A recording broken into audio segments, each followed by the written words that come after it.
አዲስ አድርገኝ ዛሬም አሮጌ ነኝ ቃልና ተግባሬ አንስማማም ያለኝ አፓርትመንት በኮንዶሚኒየም ዋጋ እንኳን አደረሳችሁ። ከወዳጅነትና ከአራዳ ፓርክ ፊት ለፊት ባለ 1 መኝታ በ3.6 ሚሊዮን ጠቅላላ ዋጋ፣ ባለ 2 መኝታ በ5.8 ሚሊዮን ጠቅላላ ዋጋ፣ ባለ 3 መኝታ በ8.4 ሚሊዮን ጠቅላላ ዋጋ ቤቶችን እየሸጠን ነው። ልብ ይበሉ፣ ይህ ዋጋ 100% ለሚከፍሉ ደንበኞች 30% ቅናሽ ላደረግንባቸው ቤቶች ሲሆን 10% ከፍለው ቀሪውን የግንባታ ሂደት እያዩ መክፈል ለምትፈልጉ ደንበኞቻችን ባለ 2 መኝታ ከ840 ሺህ ብር ቅድመ ክፍያ ጀምሮ እንዲሁም ባለ 3 መኝታ ከ1.2 ሚሊዮን ቅድመ ክፍያ ጀምሮ ይዘንላችሁ መጥተናል። 60/40 የባንክ ብድር ያመቻቸን ሲሆን የዕድል የሚቆየው ለጥቂት ቤቶች ብቻ ስለሆነ ከታች ባስቀመጥነው የድርጅቱ ስልክ ፈጥነው ይደውሉ። ሜሪት ፕሮፐርቲ የእግዚአብሔር ሰላምታ ይለውላችሁ ይድረስ። እንዴት ናችሁ ወንድሞቼ? እኔ በጣም ደህና ነኝ። እግዚአብሔር የተመሰገነ ይሁን። የቅድስት ድንግል ማርያም ልጅ እንግዲህ በጣም አሳዛኝ ዜና ሰምተናል። ምንድነው ያ አሳዛኝ ዜና የሚለውን በዝርዝር የምናየው ይሆናል። መርሃ ግብሩን ሁላችሁም ላይክ አድርጉት። እንዲሁም የዴይ 7 የዩቲዩብንም ቻናል ሰብስክራይብ ያደረጋችሁት ወንድሞቼ ሰብስክራይብ በማድረግ ቤተሰቡ ነው። እንግዲህ ሁላችሁም የምታውቁት አርቲስት ነፃነት ወርቅነህ በምስሉ ላይ የምታዩት ሰው ማለት ነው። የማታውቁትም ካላችሁ አይዶኖ ልትኖሩ ትችላላችሁ። አርቲስት ነፃነት ወርቅነህ ከዚህ ዓለም በሞት እንደተለየ ነው ወይንም እንዳረፈ ነው እየተነገረ ያለው ማለት ነው። እና መረጃውም የተረጋገጠ ነው። ዝም ብዬ ያልተረጋገጠ መረጃ አላመጣም እንደምታውቁት። እና አርቲስት ነፃነት ወርቅነህ በቴሌቪዥን ፕሮግራም አቅራቢነት፣ በተዋናይነት፣ በሌሎችም የጥበብ ስራዎች ውስጥ ያለ ሰው ነበረ። ለበርካታ ዓመታትም እንደምታውቁት በኢቢኤስ ቴሌቪዥን የሚተላለፈው የቤተሰብ ጨዋታ ፕሮግራም አዘጋጅና አቅራቢ ነበር፣ በምስሉ ላይ እንደምታዩት ማለት ነው። እና ከዚህ በፊት ታሞ እንደነበረ ሰምተናል፣ ተነግሮም ነበር። አሁን ላይ ግን ወንድማችን ህይወቱ ሊያልፍ ችሏል ማለት ነው። እንግዲህ አርቲስት ነፃነት ወርቅነህ ባለትዳርና እንዲሁም በምስሉ ላይ እንደምታዩት የ3 ልጆች አባት ነበረና እንግዲህ ለልጆቹ፣ ለባለቤቱ፣ ለመላው ወዳጆቹ የኢትዮጵያ ሕዝብ መጽናናትን እመኛለሁ። ነፍሱን በአጸደ ገነት ፈጣሪ ያስቀምጠው። በጣም ነው የሚያሳዝነው። ድንገተኛ ሞት ነው እንደነገርኳችሁ።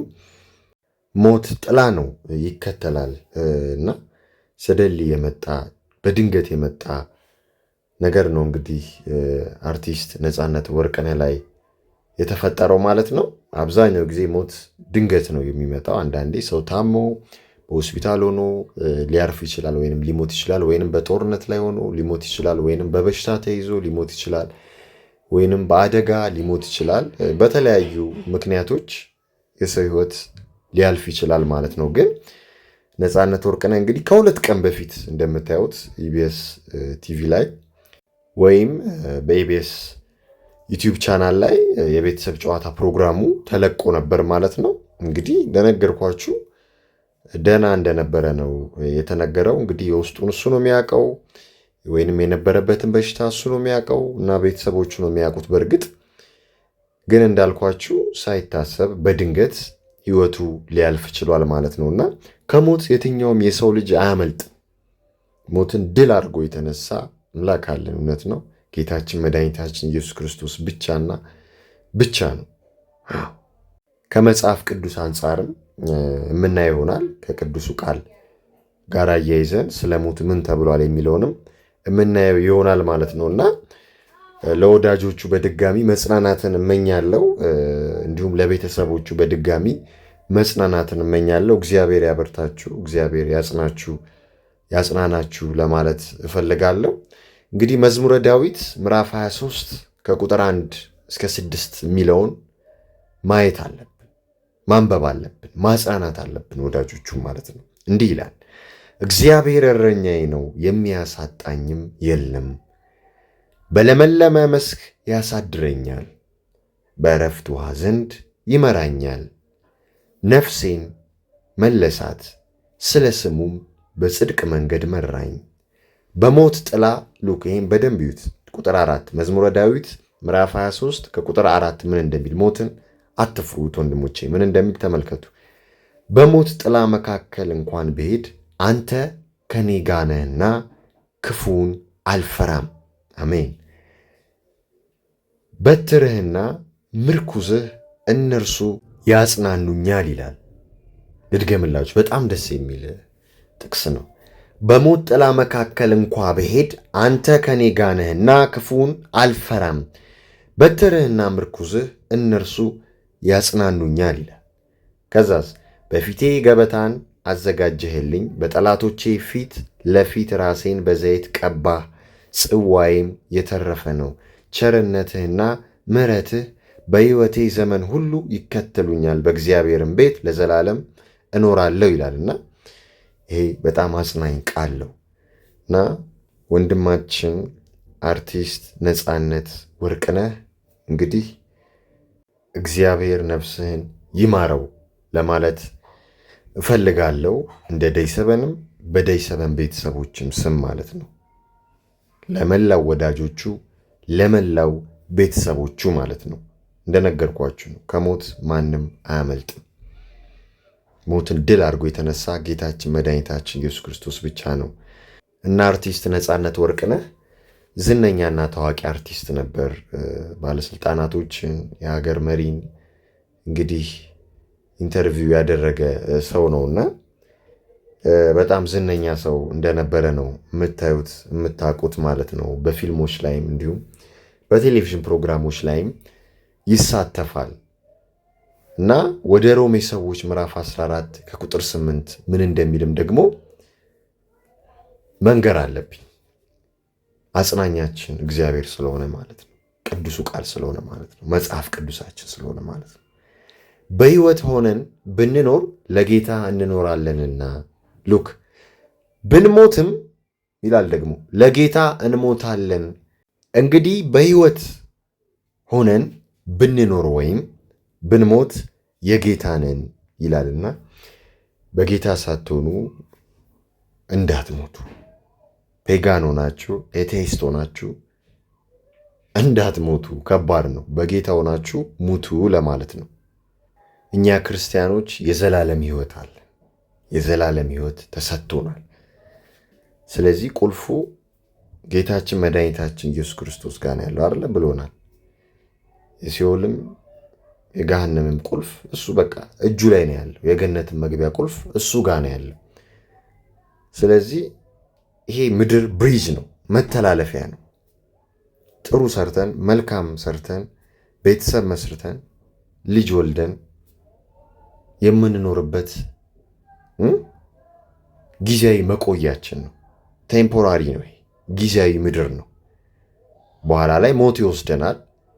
ግን ደግሞ ዘላለማዊ ሕይወት በጌታችን በመድኃኒታችን በኢየሱስ ክርስቶስ ይሰጠናል። ይህንም ማወቅ አለባችሁና በድጋሚ መጽናናትን እመኛለሁ ለቤተሰቦቹ እና ለወዳጆቹ እና ለአክባሪዎቹ ማለት ነው። እና ሞት ቢዘገይም ለሁሉም የሚመጣ ነው፣ የማይቀር ነው። አፈር ነህና ወደ አፈር ትመለሳለህ ይላል የእግዚአብሔርም ቃል ማለት ነውና ይህንን አንደርስታንድ አድርገን ብንኖር መልካም ነው ባይነኝና በምድር ስንኖር ለዚህ እኮ ነው መልካሙን አድርገን እንለፍ የምንለው፣ በጎ በጎን አድርገን እንለፍ የምንለው ሰማይ ቤታችንን ለመገንባት ማለት ነው። ዘላለም የምንቆይበት ቤታችንን ለመገንባት ማለት ነው። ግን ዓለም ሁሉ በዲያብሎስ የተያዘበት ታይም ላይ ነው ያለነውና ደግሞ የባሰውም እየመጣ ነው። ሐሳዊ መሲህ የሚመጣበት ታይም እየመጣ ነው። ሞት የሚመጣበት ታይም እየመጣ ነውና ቢያንስ በዚህ ሰዓት አንድ በመሆን በሚያራርቀን ሐሳብ ላይ መስራት አቁመን በሚያጠጋጋን ስፕሪት ሐሳብ ላይ ብንሰራ፣ ባንከፋፈል፣ የዲቫይድ ኤንድ ካንከር አጀንዳ ሰለባ ባንሆን፣ ብንነጋገር፣ እንደ ብሔር ባናስብ፣ እንደ ሀገር ብናስብ መልካም ነው። ኢትዮጵያና ኢትዮጵያዊነትን ብናስብ መልካም ነው። ከዛ ባለፈ በመጀመሪያ ደረጃ ደግሞ ሰው መሆናችንን አለመዘንጋት። ሁላችንም የአዳም ዘርና የሔዋን ዘር መሆናችንን አለመርሳት መልካም ነው። ገባችኋል? ሰው ሰውን እየገደለ፣ ሰው ሰውን እየደፈረ፣ ሰው ሰውን እያጠቃ፣ ሰው ሰው ላይ እየተመቀኘ፣ ሰው ሰው ላይ እያሴረ ነው ያለው። ክፋት ነግሷል በዚህ ምድር። ሞት አሁን እኮ ቀላል ሆኗል። ስንት ሆነ የሟቹ ቁጥር የሚለውን ስታስቲክሱን ነው የምናየው እንጂ 2 ሰው 3 ሰው ሞተ ወይ ምናምን ነው የምንለው። 100 200 3 ሺህ 4 ሰው ሲሆን ነው በቃ ትንሽ ሾክ የምናደርገው እንጂ ሞት አሁን ቀሏል። ሰው ሞተ ሲባል እንደ ድሮ አይደለም፣ አይታዘንም። ምክንያቱም በጦርነት በበሽታው በአደጋ በተለያየ የርኩሰት ሲስተም ሰው እየሞተ ስላለ ማለት ነው። እና ዲያብሎስ ልበ ደንዳና አድርጎናል። ለሰው እንዳናዝን፣ ለሰው እንዳንራራ፣ ለሰው እንዳናስብ አድርጎናል ማለት ነው። በዚህ ሰዓት መጥፎ ስፕሪት የሚንቀለቀልበት ጊዜ ላይ ነው ያለነው። ክፋት የሚታይበት ጊዜ ላይ ነው ያለነው። የመጨረሻው ዘመን ላይ ነው ያለነው። መጽሐፍ ቅዱስም ቃል ያንን ነው የሚለው። በመጨረሻው ዘመን ሰው ክፉ፣ ጨካኝ ይሆናል፣ ቀናተኛ፣ ተንኮለኛ ይሆናል ይላል። ፍቅር ትቀዘቅዛለች ይላል። የአምልኮት መልክ ያላቸው ሰዎች የሚንቀሳቀሱበት ታይም ላይ ነው ያለነው። ግን ኃይሉን የካዱ፣ ክርስቶስን የካዱ፣ ማርያምን የካዱ ሰዎች ማለት ነው። እና ይህንን አንደርስታንድ ማድረግ አለባችሁ እህት ወንድሞቼ። ጊዜው አስቸጋሪ ነውና ራሳችሁንም ቤተሰቦቻችሁንም ጠብቁ። በድጋሚ ለአርቲስት ነፃነት ወርቅነህ ቤተሰቦች፣ ወዳጆች፣ አክባሪዎች፣ ተከታዮች እንግዲህ መጽናናትን እንመኛለን። በደይ 7 እና በደይ 7 ቲዩብ ቤተሰቦች ማለት ነው። ፈጣሪ ከዲያብሎስ ስራ አስፈጻሚዎች ሁላችንን የሚጠብቀን ይሰውረን ለማለት እፈልጋለሁ። ሰላም ለእናንተ ይሁን። አበቃን።